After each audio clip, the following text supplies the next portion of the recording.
पहिला आधी माया आहे. म्या जगण्याला जन्म दिला आणि माझ्यापासून जग निर्माण केला.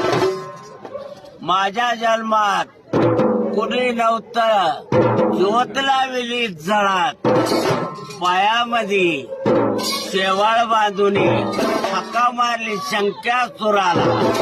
शंक्यासुर धावत पळत आला, त्याने विचार नाही केला. जांबृषीला सांगून गेला, माझं शेवाळ तो नेलं. तिथं मच्छिंदर नाथ आले. काय सांगू मच्छिंदर तुला, आधी मायाचा जन्म कुठं सांग मला. आधी माया जन्मली ना आकाशात, ना जन्मली पाताळात, ना जन्मली तेज वायू, ना जन्मली मला लागले कणात. मग बसली माझ्या नैनात. नैनाने पाहिले, तिथं तिथं दगड दिसले. त्या दगडात कोरलं कोणाला, त्या दगडात कोरलं सुक्तीला. सुक्ती कोणाच्या हातात दिली, वडाऱ्याच्या. कान पाडले त्या टायमाला रेख्याच्या.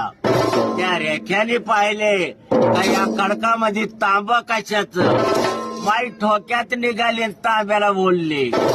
रंकाळ तळ्यातून बुडी मारून बाहेर आली. कितीतरी गाडी बुडवले, पंचगंगात आंघोळ केली.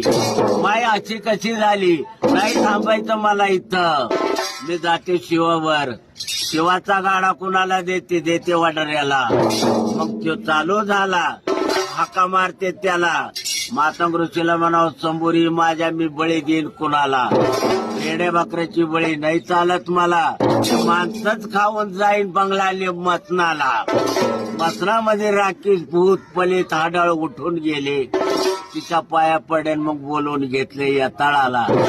यताळाने काय सांगितले, माझ्या हातात काय नाही माये, तू जावा मशासुराच्या पंक्तीला. मशासूर दडून लपून पळून गेला. हाका मारली मग कुणाला, 9 दैत्याला. 9 दैत्याने बोलवून घेतलं लवाजीला. लवाजी बोलले, मला नाही जमत आई मला लागले, मी पाय धरतो तुझे, तू चाल गंगेला. मी कशात येऊ तुझ्या संग गंगेला. आई मी पालखीत येते गंगेला. मला पालखीत नाही बसायचं, मी बसते तुझ्या तळा हाताला.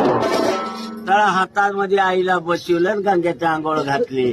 त्यात कमळ निर्मल झाला ना आईचा जन्म. कमळात